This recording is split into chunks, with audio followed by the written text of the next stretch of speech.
Hello everybody, my name is Lady Gear to you and welcome back to Let's Play The Legend of Zelda Skyward Sword. In the previous video we start off Skyview Temple and today we're going to be finishing it, hooray! Like I said in the previous video, the beetle is one of my favorite items in the Zelda series. How you control it is similar to how you control the airplanes in Wii Sports Resort. You tilt the remote around to control where the beetle is going to be flying. I like the beetle, it's very useful. And we are going to be needing to use it like a lot throughout this game. What I'm really hoping they do, in the next game, I'm not sure if the Beetle's going to return at all in the next Zelda game. But what I really hope they do in another Zelda game is to have the ability to like attach a crossbow onto the Beetle so that you can snipe enemies from a distance, because that would be really cool. I doubt they're going to do it for the next Zelda game, but one could dream. Over here, there's some Dekubabas. For whatever reason, the voice that the Dekubabas make when they die, it kind of reminds me of how it sounds like the voice of King Boo in Mario Kart Wii. So as you saw right there, there's a door right there, but it's locked, so we need to go look for a key. There's a lot of chasms in this area where we can look at through with the beetle. Most of it is not really all that useful, but I still recommend you go look through them because there are rubies in there, and collecting rubies is always fun. Over here, there's a heart piece, so you might be wondering how we could get to that. It's actually pretty simple. You have to use the beetle to fly to the top of the statue over here.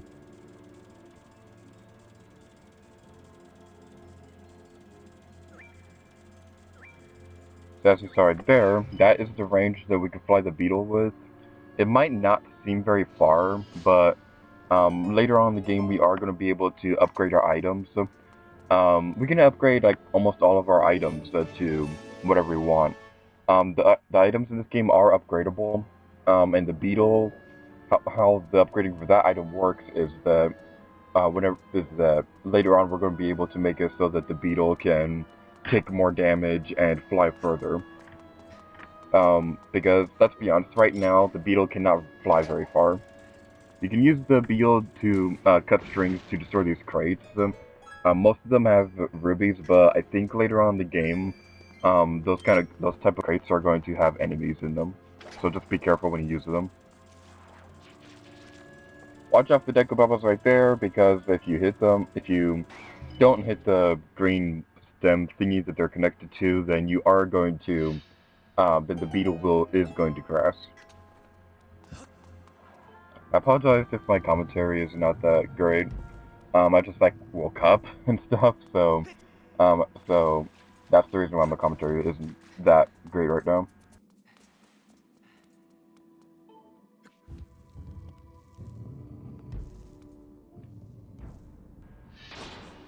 This room looks so peaceful. There's nothing wrong with it. It's a Skulltula. It's so scary. So as you can see right there, the Skulltulas, some of them will be walking around rather than dangling from spider webs. How you defeat those types of Skulltulas is that you want to swing your sword upwards to knock them onto their back, and then you want to perform a fatal blow onto them. I really like I like how the fatal blow works in this game. It's pretty cool. So as you can see right there, there are 3 eyeballs rather than just 2. So you might be wondering, how are we supposed to make them all dizzy? Well, the answer is simple. There's a vine over here which we can climb to. And over here is a box. Or as Brian Regan would say, a boxin'. My jokes are lame. I like how Link is just standing there with his hand like a diva when the beetle goes flying. That's got to make you wonder how exactly he's controlling the beetle. Is he like controlling it with his mind? Or whatever. So now we need to push this box around so that we can get it just the right position. I'm not 100% sure if you need it to be in a specific spot for the box to work, to make the eyeballs dizzy. I just like pushing the box right here because it just seems like the perfect spot. Like I said, I'm not entirely sure if if the box has to be in a specific spot for the eyeballs to work. Um, but what matters now is that there's a treasure chest in here, and it contains a key.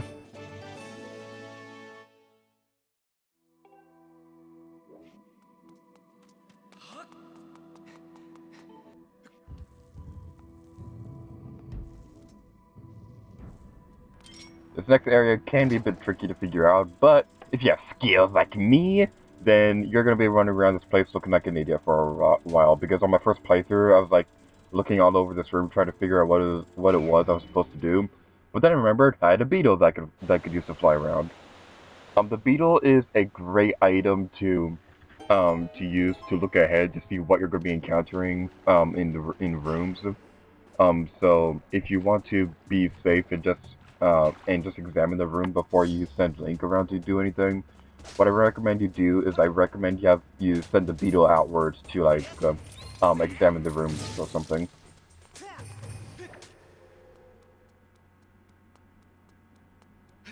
And over here there's a crawl space that we can crawl into, hence the name crawl space.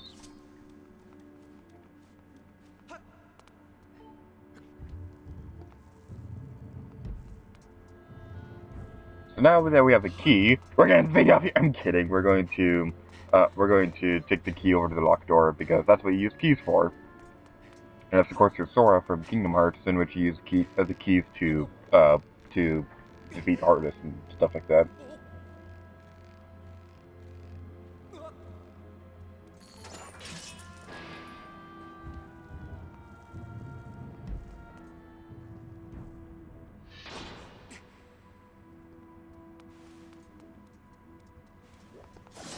So in this next room, we're going to be introduced to a new enemy. I don't remember what this enemy is called. I'm going to put a caption right here telling you what they're called, but this enemy is actually really cool. They remind me of the Lorrainian Hydra creatures from Greek mythology, how if you cut off one head, two more will grow. But except in this case, you have to cut off all the heads at the same time.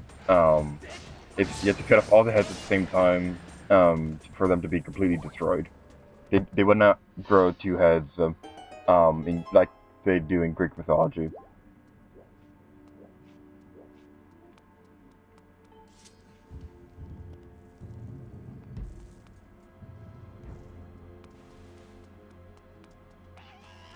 Destroy the moblin! We're only one person in this place could wear green. This part right here always makes me laugh because you have to use the beetle to cut the Scotula web, and the Scotula just like goes falling to its deathly doom. It might just be, why do I keep shooting at my beetle? It might just be me, but I just always found that kind of funny.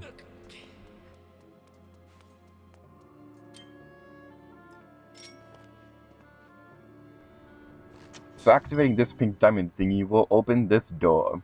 You don't need to open this door. It's just it's just a convenient way of going back to the main room of the dungeon without having to go all the way around.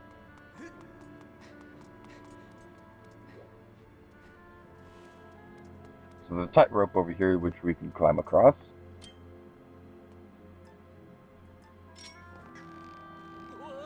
So I like how they worked outside. The moblins can climb the tightropes as well. However, if there's a moblin on each side of you, what I recommend you do is I recommend you purposely fall off balance, because you can stick the remote to move the rope around, which will throw the moblins off balance. I really love this detail. It's a really awesome mechanic that I really hope returns in the next Zelda game. I'm not entirely sure if it will, but I really hope they do that. And like I said in the previous video, I'm hoping that they expand upon that idea and have Link do something along the lines of grabbing one rope while holding on to the other, so that he could swing on one end while the moblins fall off the other.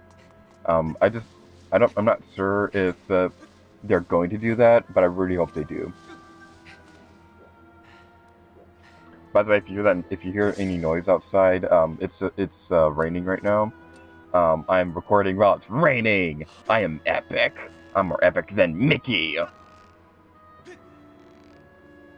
Can I just say that the music in this dungeon is pretty cool? It's not one of my favorite It's not one of my favorite songs in the game, but I still like this song. It's a pretty cool song.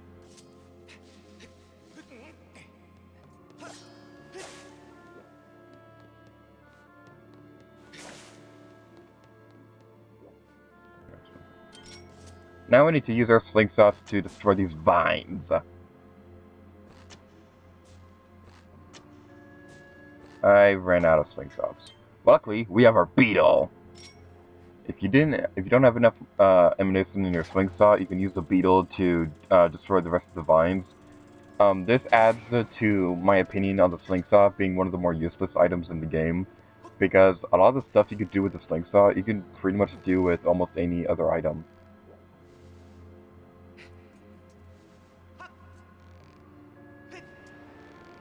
Those vines need a 3D depth slider. There's a treasure chest over there, and you may notice that it's a different color. It is white. That must mean that it's a different collectible, right? Well, it does. It is the goddess carving, or golden carving, or whatever. What this item does is that this pretty much acts like the boss key in Majora's Mask, or big key if you're more familiar with Wind Waker. This is the equivalent to the boss key in this game. The boss key in this game is a little weird how it works. And you'll see what I mean in a bit. I'm not entirely sure if I like it or hate it. On one hand, it's a cool mechanic, but on the other hand, it kind of feels a little gimmicky. And this is coming from me, who actually likes motion controls. Before you do anything else, I recommend you save your game, because that's a good idea to save your game every once in a while.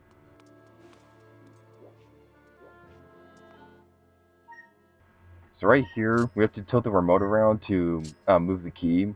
I'm not sure if I like this or hate it, because on one hand it's a cool mechanic, but on the other hand, what use would that be in real life to have the key like that? Oh no, I broke it!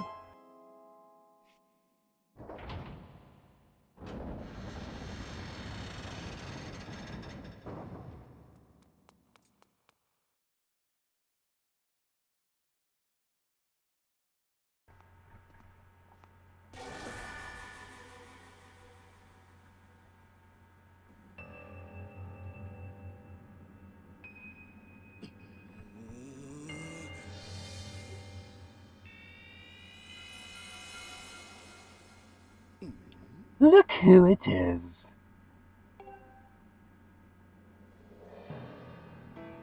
I thought that tornado I stirred up would have tossed you and turned you apart.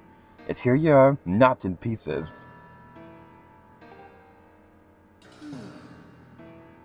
Not that your life or death has any consequence.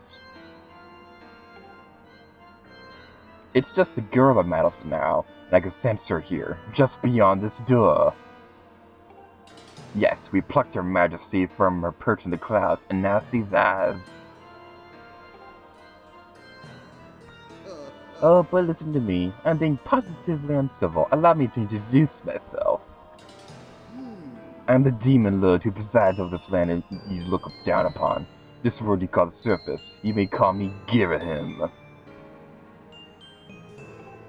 In truth, I very much prefer to be indulged by my full title, Lord Girahim, but I'm not fussy.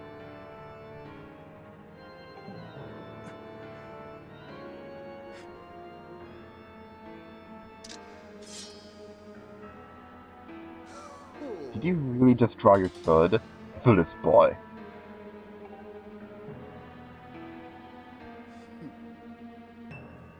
By all rights, the girl should have fallen into our hands already.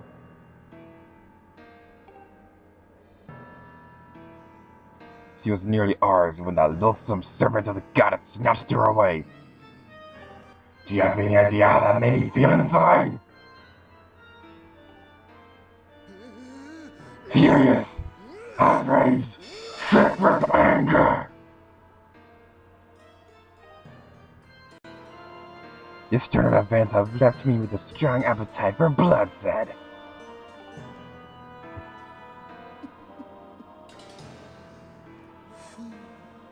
Still, it hardly seems fair, being of my position, to take all of my anger out on you. Which is why I promised up front not to murder you. No, I'll just beat you within an inch of your life.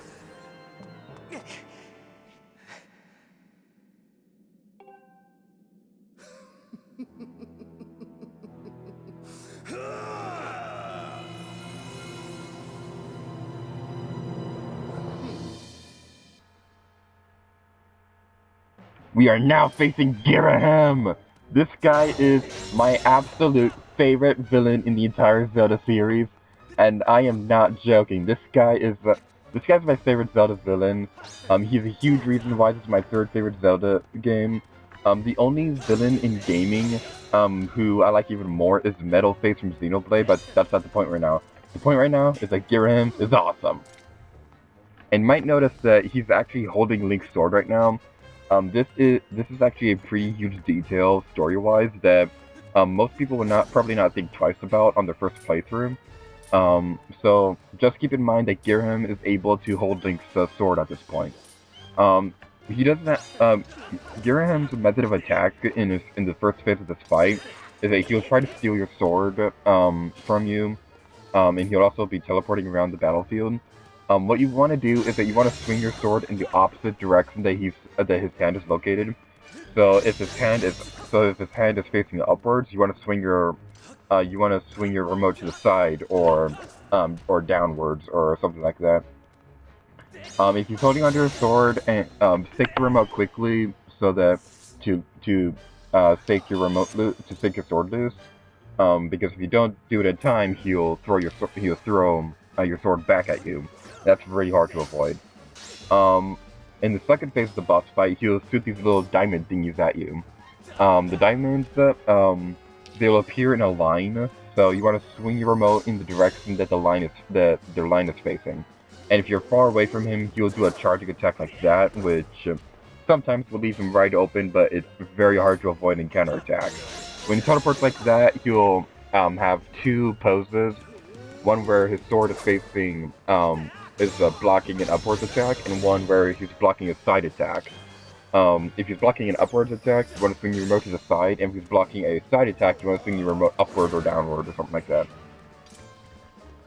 His charging attack is very, very lethal, and I don't think your sword will really help you all that much. I don't think your shield will really help you all that much to block it. As you can see right here, I'm using my potion right now because of how much damage this guy does. As you saw right there, his charge attack takes a lot of damage out of your shield, so I don't really recommend using your shield to block that attack. I try to do a backflip away from it. That's the best strategy I could think of for him. The pots around this area, they have hearts all over them, so if you need more hearts, you can go look for those. Girahim, for the most part, will not attack you if you're going for the pots, so just keep that in mind. His charging attack, where he charges at you, that's a lot more dangerous in Heroes mode because you take double damage in that mode. So if you're playing on Heroes mode, I highly recommend you fill up all of your bottles with potions, like really good potions. I recommend you fill up all of your bottles with potions if you're playing on Heroes mode because of how much damage his charging attack does. Because you take double damage on Heroes mode.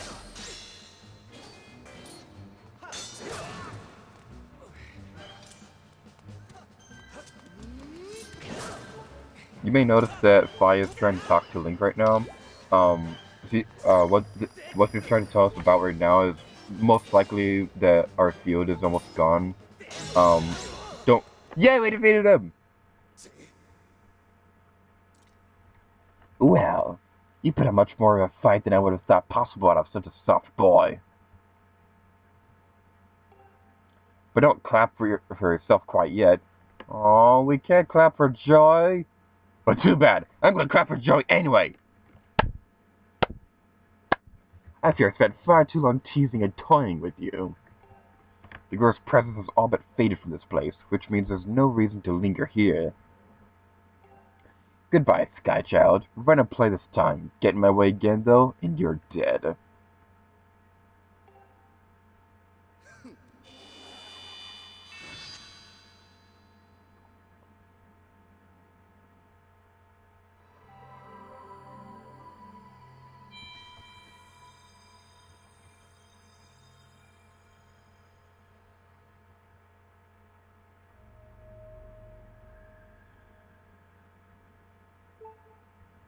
Now we're gonna get our first heart container. Like the other 3D Zelda games, getting a heart container usually occurs when you're at the end of a boss fight or something like that. Um, and because we got a heart container, our hearts are refilled. Yay!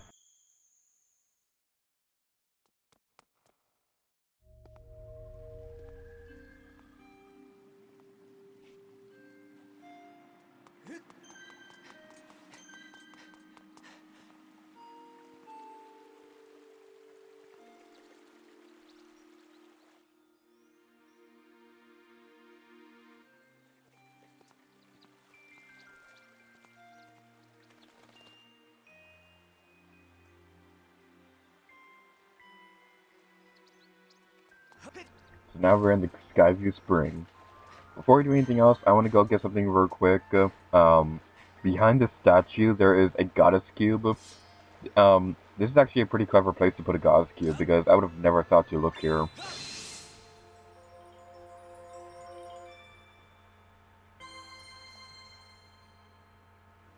The treasure chest that Goddess Cube activates is by the pumpkin landing again. And this chest is located somewhere around here. I'm trying to remember where it is. Oh yeah, it's down here. It's behind it's on top of the balcony. That's in front of the door for the pumpkin landing, and we get a gold ruby worth 300 rubies. Don't tell anyone.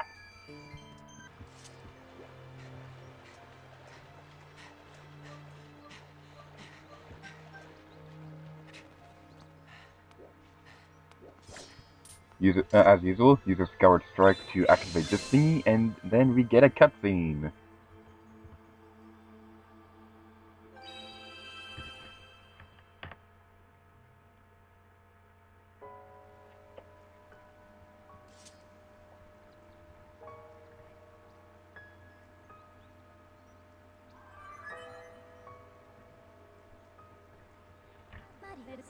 Master, I have a message written in the language of the gods of old. Allow me to translate for you. From the edge of time I guide you, the one chosen to carry out the goddess's mission. The spirit maiden who descended from the clouds must travel to 2 sacred places to purify her body. You stand in one of these places, Skyview Spring. The other is known as the Earth Spring.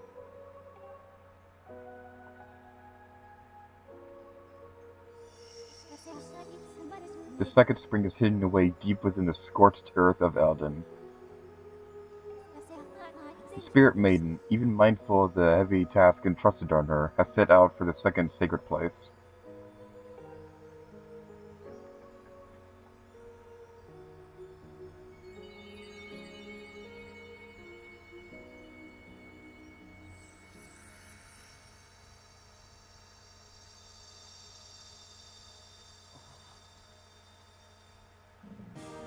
And we get the Ruby Tablet!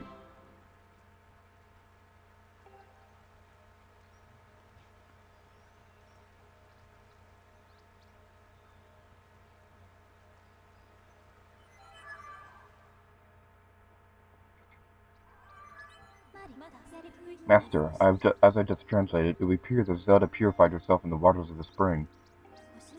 I calculate a 97% chance that she has already set off for Eldin, where another great spring exists. However, it is not clear what method of travel Zelda used to move from here to her next destination. My analysis suggests you to take the tablet to the altar in Skyloft. Doing so will likely open a new column of light on the surface, allowing you to descend to another area and continue to search for Zelda. Let's return to the sky once more before continuing our search. The bird statue outside could take us back up.